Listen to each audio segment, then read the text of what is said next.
before we got there. But anyways, you make a good point though with Amazon, because they really do strong arm people into doing things, and that's a big tech industry thing at large. Is from Listen Liberal. Quote: tech people describe inequality as a thing that's happening to us, the way globalization or the weather happens to us, an irresistible force of nature.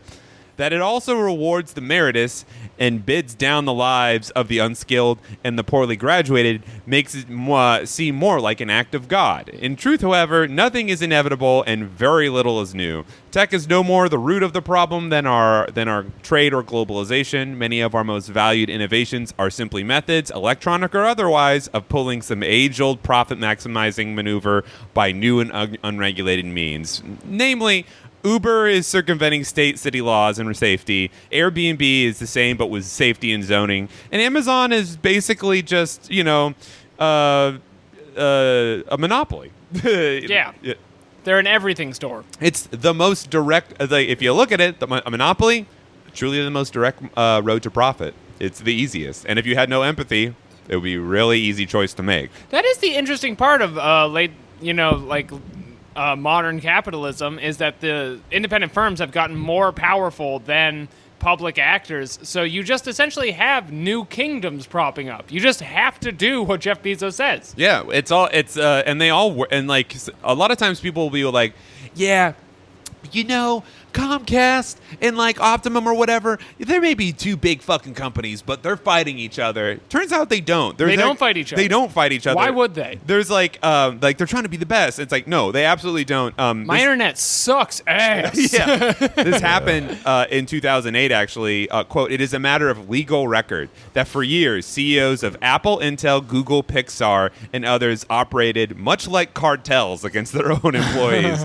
In a scandal now known as the Techtopus, these worthies agreed to avoid recruiting... These fucking nerds and their names. I know. These worthies... Shut up, we're talking about the Techtopus. These worthies agreed to avoid recruiting one another's workers and thus kept wages down across the industry. This happened actually between Apple and Google in 2007. Steve Jobs emailed Eric Schmidt of Google and said, just like, stop trying to lure your employees over to Apple, or whatever I mean by that. And then Schmidt basically fired the Google recruiter who was doing that to Apple and told Steve Jobs about it. That's like killing an envoy. I know. That's he like did. 300 shit. This is the part of the book that I remembered. Yeah, and then and then Steve Jobs replied with an emoji happy face. It just like says everything you need to know. I'm that bitch. Well, it tells you everything you need to know about the supposed like competition that is the cornerstone of the marketplace and the function that supposedly evens everything out to where everyone gets paid fairly and whatnot. Like, in practice, does not fucking work at all. You know? They actually save money by working with each other to just agree not to fucking... Yeah, there was even a civil lawsuit against this, too, that they lost for $415 million. But the whole thing was, like, they lost a civil penalty, and then they're like, you can't do this for 5 years. So even just, like... The public sphere of it is just like just like the definition of like a slap on the wrist. And like, again, $415 million. Oh, it seems like a lot of money, Danny. Literally 0.3% of Jeff Bezos's total value. Like, just like, and that's just that guy. Like, it's real Jeff, money on the dresser type situation. You're not allowed to pilot the Techtopus for 5 years. Yeah. Shinji, if you don't pilot the Techtopus, Jeff must pilot it again. Yeah, these people, they do all this, and this is just a tech thing in general. Like, I think this law actually did get passed this year, but for a while, like, Bill de Blasio was trying to cap the number of Ubers that could work in New York City, or the licenses that they could give out.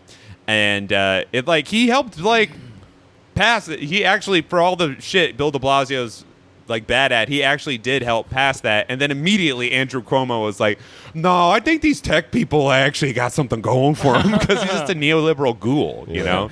I am the only thing that can defeat Donald Trump. Yeah. Dude, de Blasio is so funny. Not to to go on a non Oh, no, sequitur here, no. but I am reading a book right now about the Eric Garner case, and Yeah. I mean, maybe I lived here at the time, but maybe I wasn't paying that much attention. I don't know how common this knowledge is, but did you know that like during that year, De Blasio's first year, when he was just like, making fucking making, what do you call them, like bad fucking appearances and shit, and Yeah. like plots and all over the place, he dropped and killed the Groundhog's Day groundhog. I heard about that. He killed the groundhog At the zoo.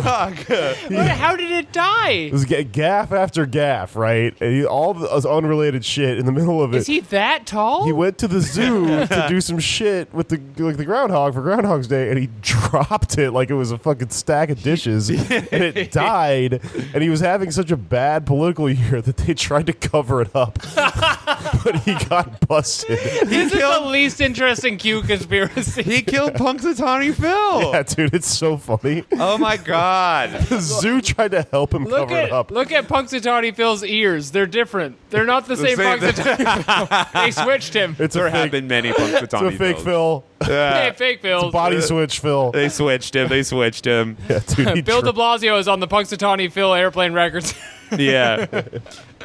One thing I would like to mention about Amazon as it progresses and what have you